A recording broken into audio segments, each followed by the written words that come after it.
It's Val Vandervoort of Veritas Homes, and we're here with Surreal Estate finally today. And it's Liz Bin, speaking remotely, of course. Yes, it's been kind of a crazy day. My computer died. Facebook decided to do a different form for Facebook Live that messed us up. And And then this morning we were almost about to do it, and then we had a little meltdown over here in the apartment. So yeah, it's one of those days. yeah, it certainly is. The reality. It's I think time is wearing us down. Time inside the house. Yeah. So, Liz, you want to take it away? Sure. Oh, here's the other thing. We thought we were going to have this figured out on Zoom and that we were going to do it via Zoom and then broadcast to Facebook, but that maybe next week we'll have that figured out. This week, not happening. A new link to that, so we have new instructions, so we're going to try it. We've got We're going to make it work. alerts coming along. All right, take it away, Liz. Okay, no surprise. Inventory is mostly decreasing.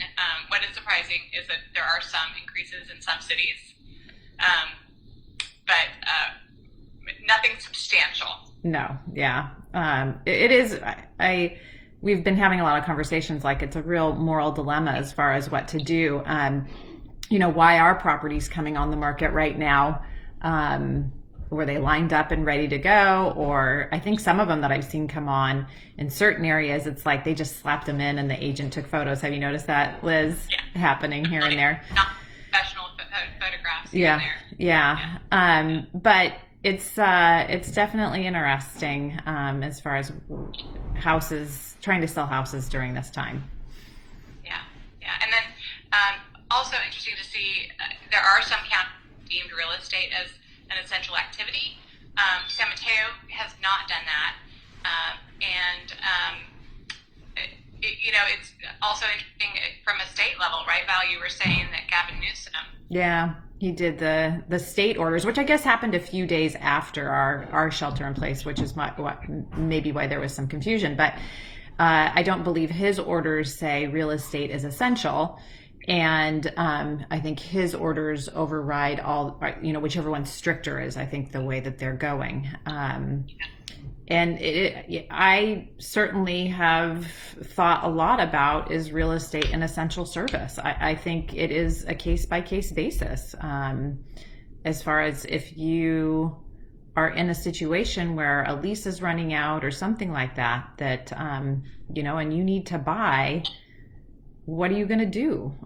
Or get into another rental? I did check in with our property manager resource, and she said she's on the phone nonstop, kind of dealing with landlord-tenant issues and keeping tenants in place that are, having a loss of income. And it's just I feel like we're on the phone a lot trying to talk with our clients about what we're going to do. I feel for her like that's so many doors you're talking about. So Yeah. One thing that is a positive is that the banks are pretty quickly through this. Yeah. They are a lot faster than they did in 2009 to adapt. Yeah. And at first we were just seeing last couple days, we were seeing that the smaller banks were starting to do an option for drive-by. So they would need pictures from previous sales or pictures even that the seller had used, that kind of had taken for the purpose. That's a good thing to see, to keep, especially those escrows that are currently in progress. Yeah. To get cleared out. Yeah. And live on, right? Yeah. And Wells Fargo made the call yesterday that, I think it was yesterday or the day before, that anything that is 20% down or more, that they will do a drive-by appraisal, which makes a whole heap of sense, especially when you've got professional or any sort of photographs in the MLS. So we're glad to hear that they are making that adjustment. It seems like it makes a lot of sense. Yeah. And then another big topic of conversation has been, buyers who want to buy sight unseen, who have just seen pictures or virtual tours. And, how does that make sense? There are so many things. We've seen so much where you walk into a house and you say, wow, that photographer was really good. Yeah, right. or wow, the opposite's true, right? Like, something can be photographed poorly poorly and be spectacular. And then the other factors, like, is the floor level, like you can feel it when you walk. Can you take a video of a marble and see whether it sits or rolls, or what does it smell like? Is there cat pee in the floorboards? So many things you just can't tell. It's a good time to sell a smoker's property. Right. Or the not really, because it's liability, and that's scary. We're just joking around. And we were talking about the solution of using video, and talk about can you sell a property without it being seen. We've been doing some Zoom networking meeting with top colleagues in the area, and that was one of the questions of conversation about that. One of the things that I was in speaking with, I had a phone call with my coach this morning who's out of Georgia, and he said, I've sold properties without anyone ever seeing them. And Liz and I were discussing this, and, I think there's always so much demand here in the Bay Area that, or along the peninsula, that you don't have to go down that path, but we might be having to head down that path and having solutions for. Let's see if you start my duties. Sorry, I have a child entering the room. Will we turn to selling properties without them being seen, or will this possibly pass before we get actually to that point? Yeah. I don't know about that. Yeah, it's hard to know. Our brokerage was saying, sent out something today about a disclosure item to include if somebody did insist upon it, and they did. We're not recommending that we do it. Yeah, but I mean, if they don't have any contingencies, and have had, but again, the other piece of that is that, well, we've got a child here in the mix. Oh yeah. The other issue in there is that it does take someone visiting the property and creating a video of it. So whether it's us as the listing agent or a photographer, we're in the great unknown. Yeah. And if you do buy property, get into contract, sight unseen, what kind of contingency to put in there. Just a property contingency is what is recommended by side. Yeah. Brokerage. Yeah, and then that gives them a right to back out. And why does the seller want to get into contract with someone like that? Right, because then if they can back out, they've just tied up the property for anybody else. But then that other person couldn't have seen it either. So it's like this kind of catch-22. It's wild. We're doing as many networking calls as we can with people to learn about kind of what is going on out there. And one of the other topics is that there's now these COVID-19 addendums that the different brokerages are coming up with, and CAR has, California Association of Realtors has made one too. So there's a lot of those out there that are becoming part of the contract. Lots of different versions, and some with some pitfalls, but mostly they favor the buyer. Yeah.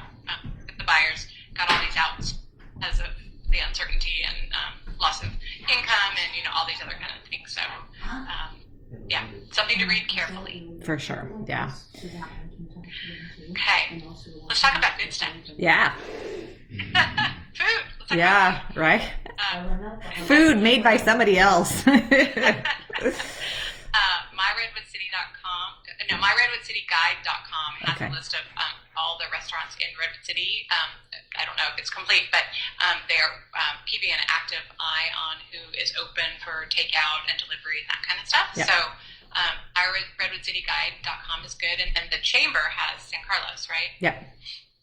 Yeah, so I think if you end up on the Chamber of Commerce site, you'll find the list of San Carlos restaurants that are open for pickup or delivery. Yeah. What have you tried so far for delivery? Nick the Greek, and Yep. we got Round Table last night. That was, not all that thrilling, but pizza is pizza, man. I'm trying to think if there was anything else that we had done. How about you? We did Blue Line, and it was delicious. Okay. Their meatballs are really good. Okay. And then Oh, we did burgers last night from Jack's Ooh. Jack's Prime. Yep. That was good. And we've been talking about doing a chic bistro. Yep. And looked at the menu today for Number 5 Kitchen on Laurel. They're doing a family meal that looks amazing. It looks like a ton of food. And then just their individual items look pretty wonderful too. And I had a really nice meal in the restaurant a couple months ago. So that's a good one just because it's such a small. Yeah. The owner, also the chef, and it's a family fun. It's a good one to support. Yeah. So Number 5. That's cool. And then the other thing that's cool out there, I don't know how you get there per se. There's a GoFundMe that is a great idea, which is you donate to this cause, and then they're buying gift cards from there's like 4 or 5 restaurants, and then they're delivering those cards to police, EMT. Do you know who else? Any more specifics, Liz? I think it was doctor's nurses, anybody who, essential employees right now, basically, people on the front line. Awesome. And the other cool thing about this one that I really loved is that it was done by a teenager. So it was actually, cool. So do you remember his name? It was a kid. Last name was Kaiser. Okay. If you guys want more information on this stuff, just ping one of us and or message us through the site, through the Facebook site, and we will get you the resources. Yeah. Good luck, everybody. Yeah. That was a long cast. Was it? Without even talking about the numbers. So everyone have a great weekend. Hang in there. Stay positive. We will get through this. Yeah. Thanks for joining us. Bye. Take care.